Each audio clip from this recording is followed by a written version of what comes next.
In 2001, a Mauritanian government survey of 68,000 women found 1 in 5 between the ages of 15 and 49 had been subjected to gavage or force feeding. And yet there are those who insist the practice has now ended. When it comes to stuffing girls against their will, making them, forcing them to eat beyond their need, that's something that is not accepted anymore. But Siniya's about to discover otherwise. She's reached her destination, a remote village 4 hours' drive from the Mauritanian capital, Nouakchott. This is the home of Mahjouba and Noha. Just 7 years old, but their smiles conceal a tragic truth. For they're being forced to undergo gavage, and their relatives seem completely unashamed. We force feed the girls. We take a little thin girl and we give her milk until she gets fat. Under a corrugated iron roof fenced in by wire mesh, Mahjouba and Noha are eating a high-calorie breakfast of couscous and litres of cow's milk. The obesity speeds up puberty and rapidly transforms the girl's body. She starts her period earlier than normal because of the fattening process. That's our aim. And Noha's father is also content to see his daughter being force-fed. Having a fat wife means that you're being generous to her, treating her well. You're giving her everything you have, so the other men will say good things about you. When asked about their ordeal, Mahjouba and Noha have only one response. ما سمعتك. we want to be fat. قال شو ما سيات عندك العليات السمانات شنو ما عندك؟ زينات عندك ولا شيء ما زين. I find them beautiful. On and on it goes, seemingly without end. More couscous, followed by more milk, followed by more couscous. And the girls seem powerless to refuse. Noha's grandmother reaches for a pair of bamboo tongs as Mahjouba vomits. Par exemple, la fille qui s'appelle Mahjouba. Moi, elle m'a traumatisée. I was traumatized by Mahjouba's plight. She was so sick, so weak, and vomiting. This little girl is just starting to be force-fed. She's only 7. The other girls are more used to it. It shocks me a lot as a mother and as a campaigner for human rights. She demonstrates how the tongs were once used to ensure gavage victims were compliant. She claims such abuse is no longer practiced, but the fact the tools remain so close to hand seems suspicious. Noha's arm hurts because of the pinching and squeezing, but her mother refused to roll up her daughter's sleeves and reveal her injuries because she fears being accused of child abuse. She realizes the harm she's causing to Noha, but still she continues.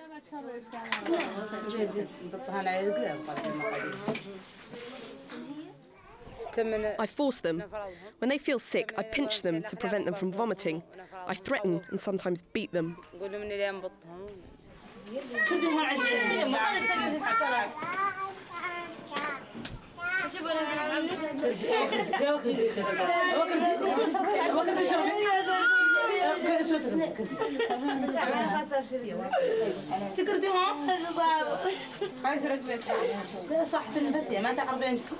La fille qui avait la chemise verte. Noha runs many times to the toilet to vomit because she can't do it in front of her mother. You saw her mother pinching her to distract her from throwing up. Noha's mother told me Noha vomits out of sight so she can return to drink more milk. But her mother is happy with that because they say the more a girl vomits, the more her stomach widens and she can drink large amounts of milk. Mais elle va vomir pour vider un peu le ventre et revenir encore prendre le lait. In the stifling heat, Mahjouba looks listless and exhausted. But the bowl is effectively bottomless. It will be refilled the moment it's empty.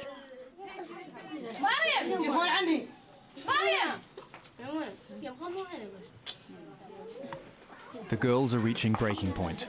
The meal had begun with smiles, but now only tears. Family and friends all around, but seemingly no one to turn to. I don't care if she's upset. This won't hurt her. It's good for her.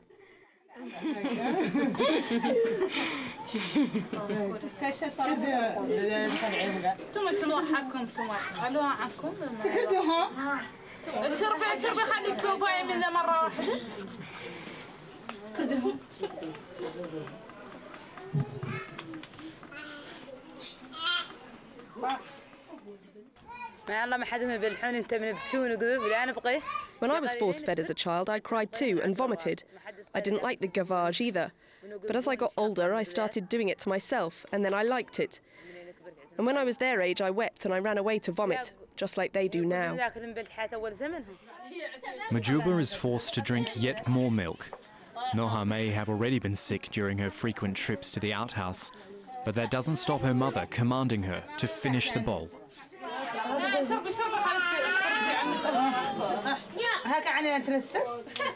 Noha's relief is evident, and a brief respite from the pressure to gorge permits a smile.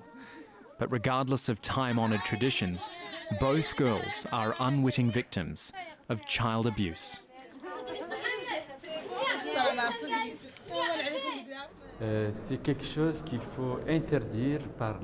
Force feeding is a practice of violence against children.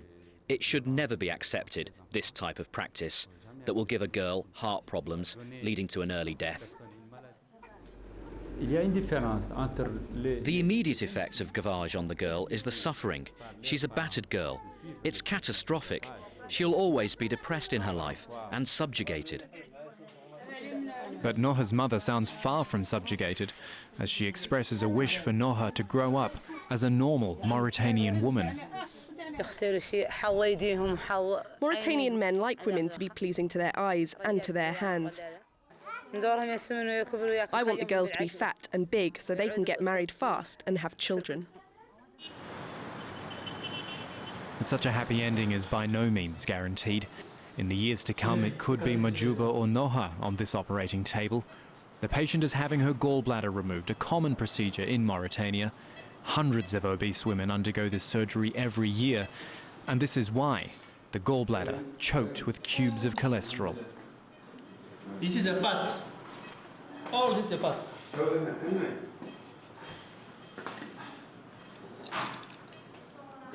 In the cardiology ward, Amy Sai is up to receiving visitors, including her baby girl. But although she admits to wanting to shed some weight, she still prefers to be fat than thin. I think all Mauritanians love women like me because I'm big. But is ill health and untimely death the price worth paying? The government thinks Mauritanians are getting the message. The gavage in the cities is starting to disappear because people are conscious now of the health implications. But in the countryside, where people are less educated, gavage continues. But because parents prefer their daughters to go to school these days, they don't want to distract them from their studying. So gavage is decreasing, actually.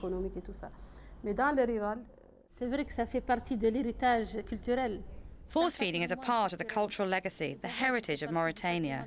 It was born in the wide expanses of desert, in the open tents.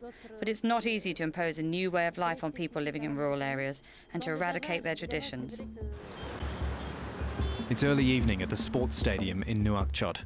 It mightn't be fashionable or culturally condoned, but these women are trying to lose weight. They don't appreciate very well the women which are here to make sports.